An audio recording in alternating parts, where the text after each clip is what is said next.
Magandang araw po, welcome po sa aking channel of 9TV. Patalasasan po, meron po ba kayong mga properties na napapabayaan or non-performing assets? Plan nyo yung ibenta, pero wala kayong oras sa pagbenta nito. Kung ito'y pagkakatiwala nyo po sa amin, tawag lang po kayo sa aking numero. Usap po tayo, gawan ko po ng video for free. Yes, libre po, wala po kayong babayaran. Tutulungan pa namin kayong mabenta ang inyong property. Kami na po bala sa marketing, sa boosting or paid ads, even sa tripping. Hindi na po kayo mapapagod sa pag-entertain ng mga buyers. Kami na po bala sa lahat. Tawag lang po kayo. Nandito po tayo ngayon sa isang exclusive subdivision dito sa Tagaytay, kung saan meron po tayong bagong video presentation. Isang residential property. May lot area po ito na 264 square meters. Ito po ititulado, buhay po ang may-ari, kaya wala po kayong maging problema sa documentation o sa transfer ng title. Napakatahimik po ng lugar, sariwa ang hangin, at malamig po ang klima. Kung hanap nyo po isang property na malapit po sa Tagaytay Rotonda o sa sentro mismo ng Tagaytay at accessible din ng public transportation, meron pa pong 24-hour security, ito na po yung hinahanap nyo. Marami po kayong pwedeng i-project dito.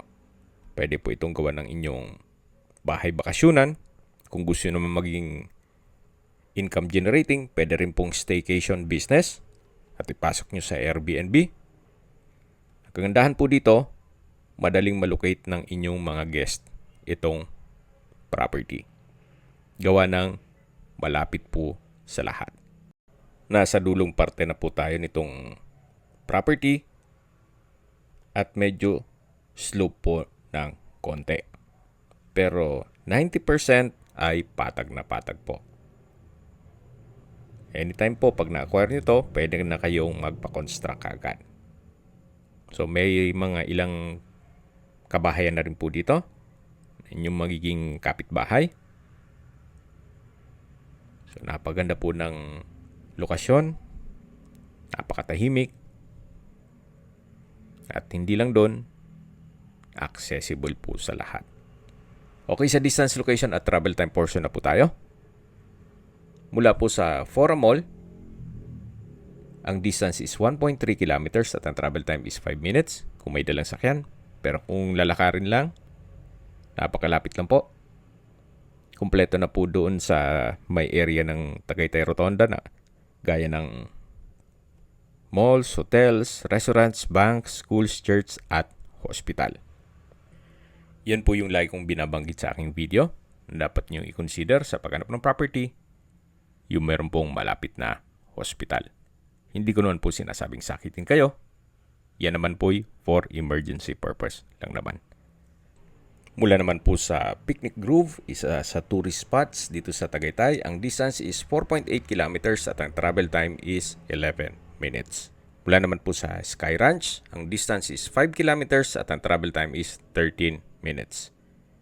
Mula naman po sa Calax Aguinaldo Interchange, ang distance is 16.6 kilometers at ang travel time is 37 minutes. Ang Calax po ay connecting South Luzon Expressway, Skyway, all the way to North Luzon Expressway at ibang parte ng Metro Manila. Kaya mapapabilis na po ang biyahe mula Manila papuntang Tagaytay. At mula naman po sa Manila o sa airport, ang distance is 70.7 kilometers at ang travel time is 1 hour and 52 minutes. Nandito na po tayo sa clubhouse, itong subdivision, na kung sakaling may mga okasyon kayo, pwedeng ganapin dito. At meron din pong swimming pool. Pero under maintenance ngayon. Okay, sa presyo na po tayo. Binebenta po ito ni owner sa halagang 18,000 pesos per square meter net. Ibig mong sabihin, si buyer na po ang sasagot sa lahat ng taxes at expenses with regards to documentation. Kung may mga katanungan po kayo, tawag lang po kayo sa aking numero. At sa mga kababayan naman natin na sa ibang bansa, meron po akong Telegram. Sa mga iPhone user naman, may iMessage. Meron din pong Imo, Skype, Viber at WhatsApp. Same number lang po, 0917-316-3399. Sa mga nagtatanong naman po ng aming Facebook, meron po kaming Facebook page na Nov9TV at Facebook Real Video. Meron din pong TikTok at Instagram. May ibang YouTube channel po kami na The Nov9TV Channel, Nov9TV Listings, Nov9TV On The Spot, at Nov9TV Updates. Sana po naibigan nyo ang video presentation. Paki-like and subscribe na lang po sa aking channel para ma-update din po kayo sa aking future listings. Kung sakali po hanap nyo yung mas malaking sukat na lupa, meron din po kami ibang listings na pwede nyo pagpilian.